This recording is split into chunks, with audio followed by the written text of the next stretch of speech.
I want to say a few words in regard to boxing here today. I should not be here, but I am here. I want to do something good.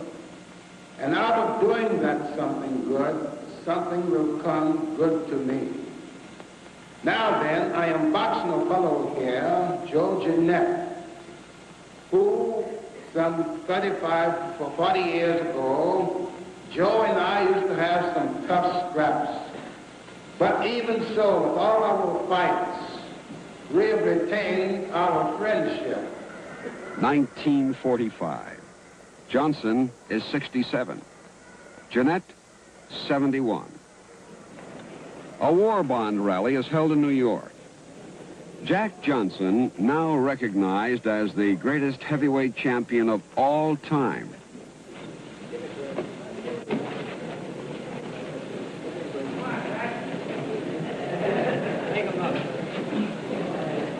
Before Johnson was champion, he fought Joe Jennette 9 times. Now, a nostalgic reunion. Jennette never got a chance at the title. Jack Johnson raised funds for a country which was his again. When Jack spoke, he would touch on religion, squareness, courage, and successful living. Clearly, he was not bitter over a less than glittering past. Jack did not want to judge his own past actions or those who found fault with his controversial lifestyle. He was merely trying to convey a sense of hope and understanding to those Americans living in a new era. But even though Jack's thoughts and actions seemed to mellow in his later years, he still had one severe shortcoming. The ex-champion had built up an inner anger and arrogance over the years, which he displayed whenever behind the wheel of a car. On June 10th, 1946, Jack Johnson crossed the border of North Carolina en route to the Joe Louis-Billy Conn fight in New York. Traveling on US 1, Jack lost control of the car and it went off the shoulder of the road. He turned to avoid an oncoming truck and instead crashed into a power pole. He was rushed to St. Agnes Hospital in Raleigh, North Carolina, where he died from internal injuries 3 hours later. The world had lost the first black man ever to win the heavyweight title.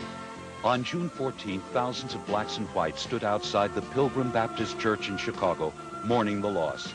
Inside, the Reverend Junius Caesar Austin Sr. addressed the crowd of 2,500. Jack struck a double blow when he became heavyweight champion. If we hadn't had a Jack, we wouldn't have a Joe Louis now. That statement was probably the best epitaph for a life that was constantly marred by supposed arrogance.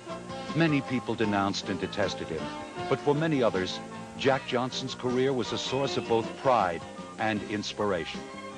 Maybe he was a victim of the times, but that's the price one must pay when you are the first black man ever to win the heavyweight championship of the world. Jack Johnson, his legend will live forever.